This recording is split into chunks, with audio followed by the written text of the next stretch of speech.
The United States has more people in prison than anywhere else in the world.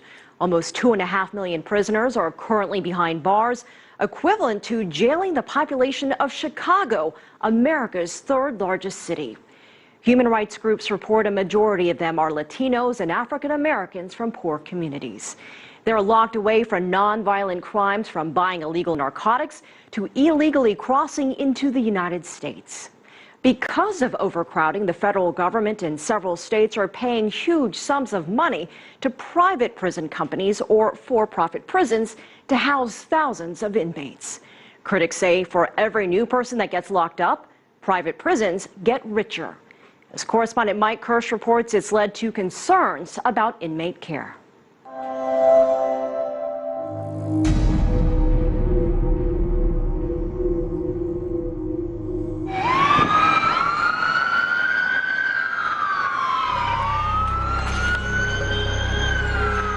It was here in Nashville, Tennessee, about a decade ago when a particularly brutal murder went down that still has people talking about it to this day. It happened inside this prison. The victim, Estelle Richardson, a mother of two, doing time here after buying pain medication illegally on the streets. The morning she died, she had been found unresponsive in solitary confinement with a fractured skull and several broken ribs. According to the police report, the only people that could have laid a hand on her were the 4 prison guards ultimately charged with killing her: Andre Hendricks, William Wood, Jeremy Neese, and Joshua Shockman. Shockman, when not guarding prisoners, a mixed martial arts fighter, as seen in videos posted on YouTube. His nickname, the Warhammer. If you don't buy a ticket to come see the Warhammer, you're going to get punished. Shockman's not responded to several CCTV attempts to reach him. As a prison guard at the time, he was described as being overzealous in his dealings with inmates. But he and his fellow guards denied killing Richardson. Some say what may have helped their defense is that the crime happened at this particular prison, a private prison company contracted by the local county government. And not just any private prison company, but the biggest, richest, most powerful private corrections company in the United States, Corrections Corporation of America, headquartered right here in Nashville, Tennessee. Corrections Corporation of America, or CCA, operates, according to its website, more than 60 other private prisons across the United States, from federal detention centers housing undocumented Latino immigrants to state prisons with American inmates serving time mostly for nonviolent, drug-related crimes. In all, CCA houses 70,000 prison inmates nationwide. When CCA's prisoner in Nashville, Estelle Richardson, was murdered, CCA managed to get the murder charges against its guards dropped. How? Because the surveillance camera over Richardson's prison cell had inexplicably been turned off the day of her murder. Without visual proof of who killed her, CCA's guards walked free. Richardson's family protested, saying that CCA got away with murder, a murder that remains unsolved to this day. The history of American prisons in general is not a pleasant one.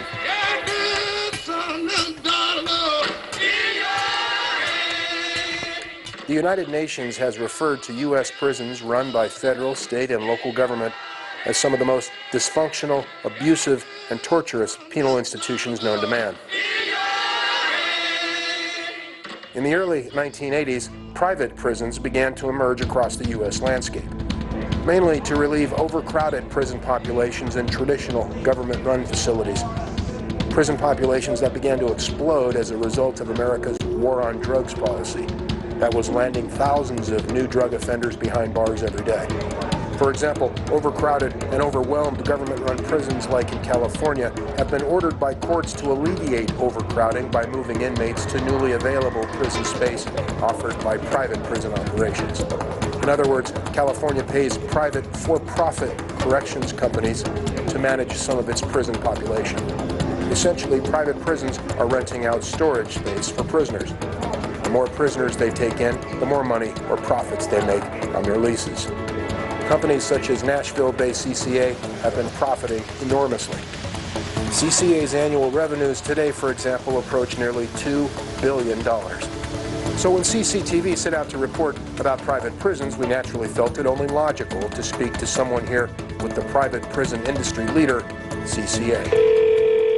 What can I do for you? Yes, I'm here with CCTV, Chinese Central Television. My name is Mike Kirsch. I'm a journalist. What can I do for you? I'd like to speak with the media representative for CCA. All right, stand by. Thank you. CCA's corporate media representative is Jonathan Burns, who CCTV emailed ahead of time requesting an interview and a tour of a CCA prison facility. Okay, I spoke to Jonathan Burns. He said that he had spoke with you.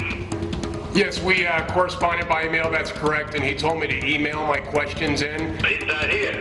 Oh, he's not here? No, The press representative's not here? that's correct. Is there someone else I can speak with?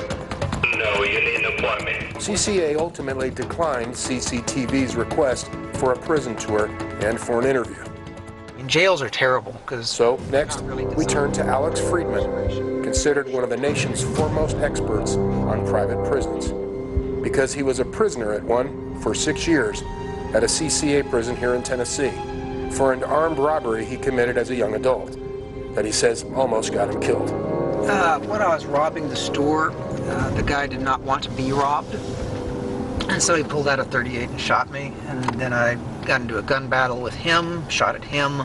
I was incarcerated for committing the crimes of armed robbery, assault with attempt to commit murder, and attempted aggravated robbery. You don't look like such a person. People tell me that all the time, and then I have to ask them, well, what does an armed robber look like?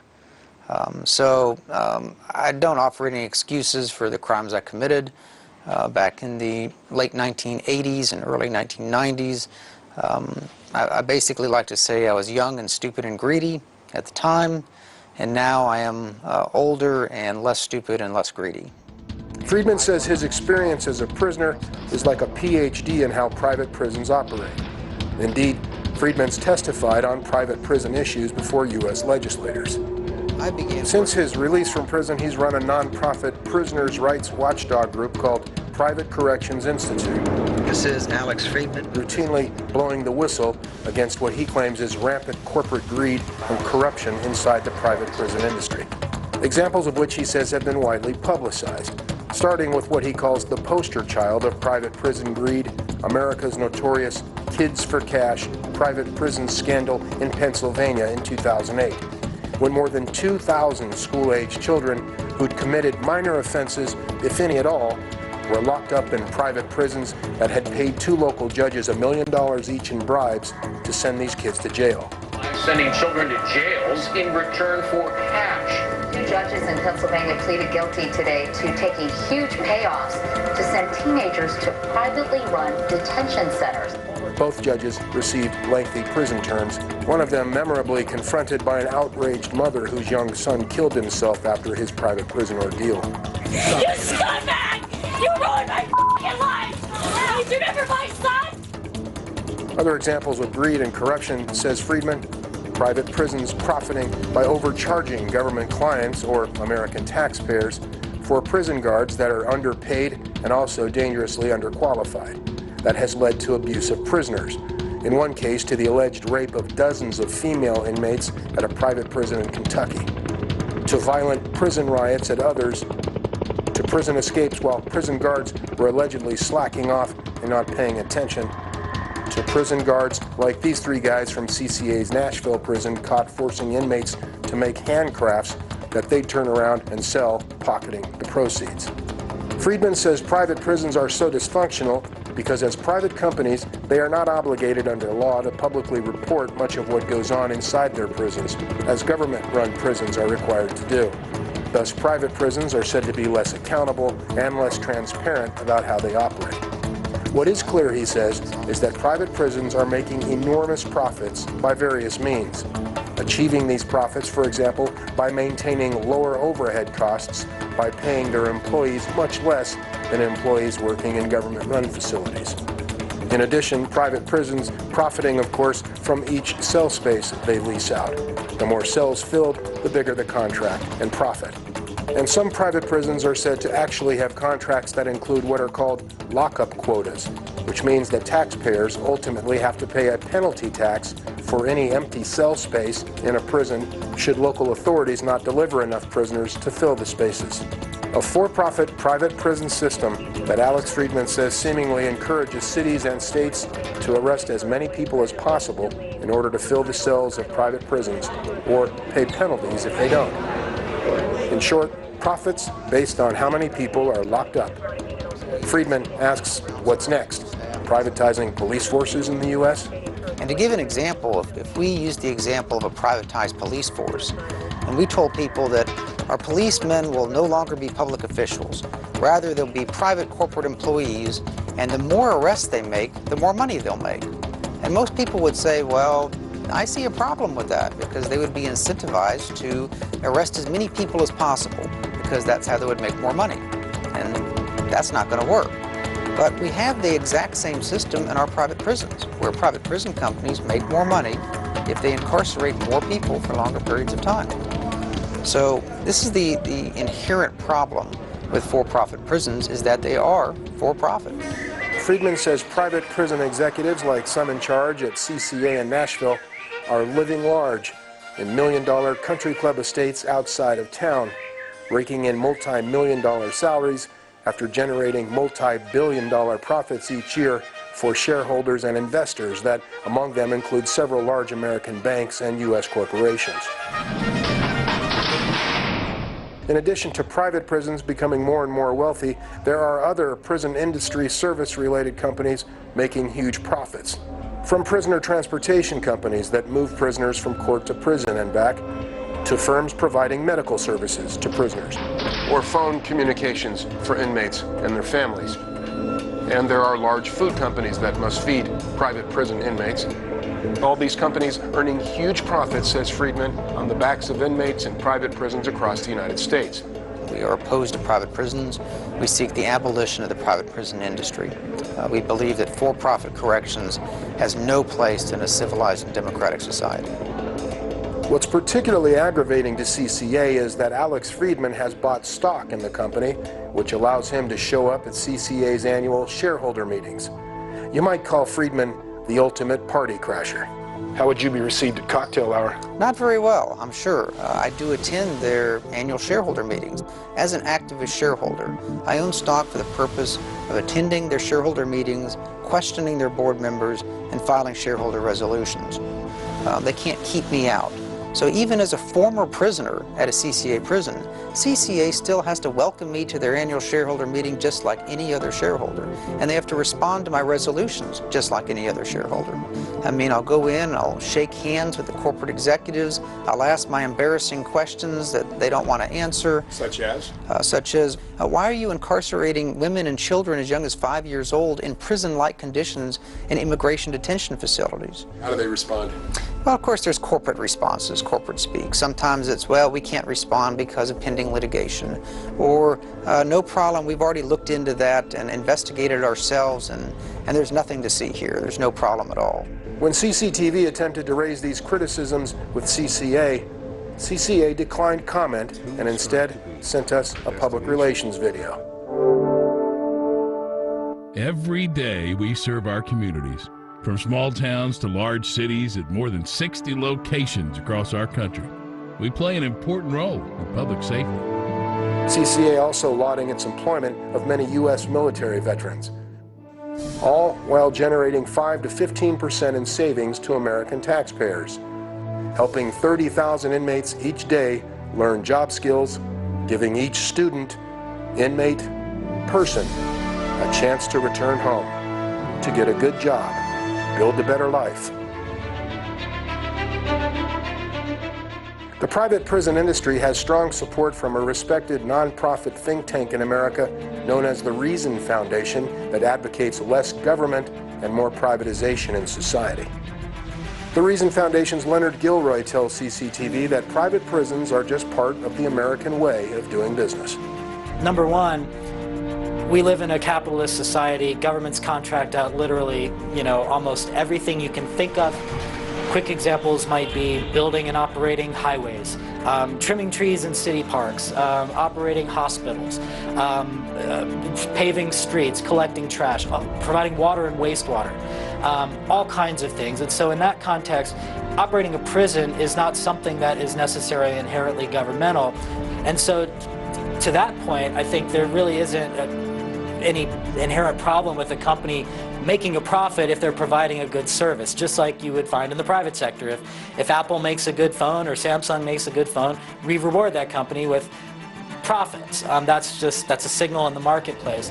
Prisons are certainly not utopias, and you're going to have bad incidents that happen in well-run public prisons, and you're going to have bad incidents that happen in well-run private facilities. That is part of the system. No, it's very common. These companies want as little transparency as possible. They are private companies. That means that in general, what they do is in the private sector. They are not transparent. They're not accountable to the public like our public institutions. And what happens to inmates once they leave private prisons? We asked CCA if it could introduce us to, for example, a prison inmate it had recently helped find a good job and better life outside this prison. CCA declined to show us one. This gonna be a crib. Though some local nonprofit human rights workers in Nashville introduced CCTV to one recently released CCA inmate now living in a wooded area just a few miles from CCA headquarters.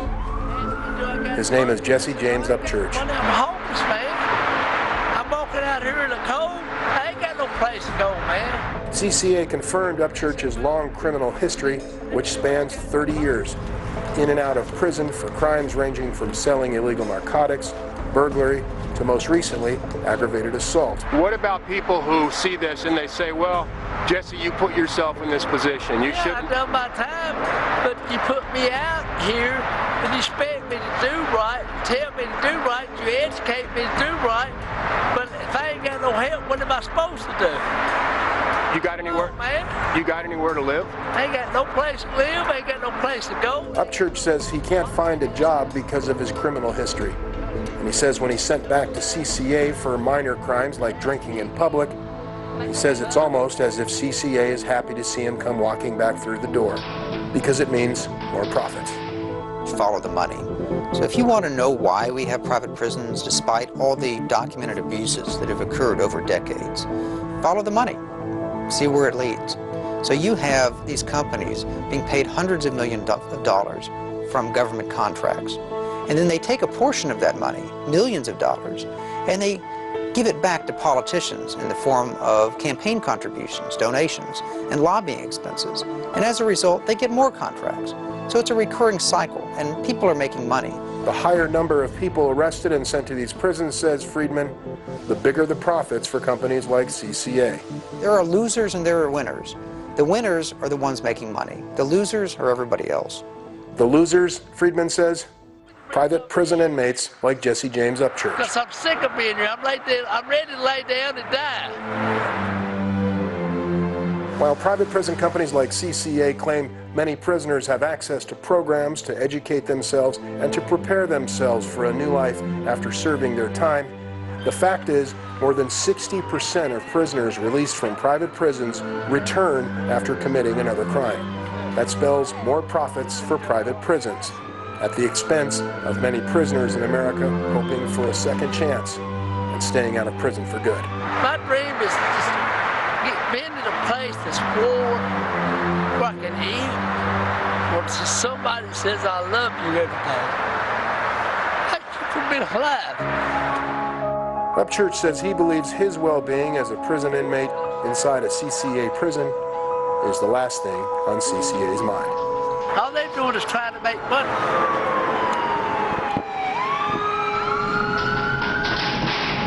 A week later, after drinking, Jesse was arrested and booked back into the local CCA prison.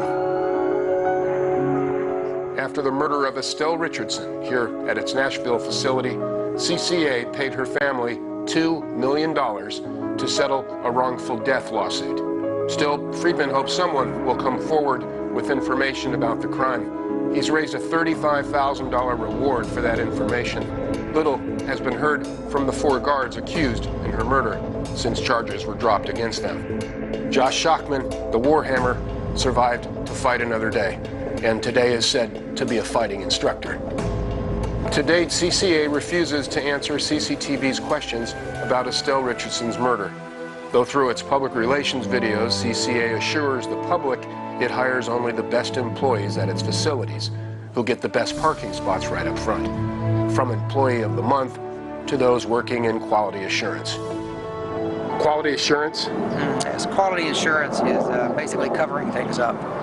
What goes on inside private prisons, says Friedman, unfortunately, often stays inside private prisons.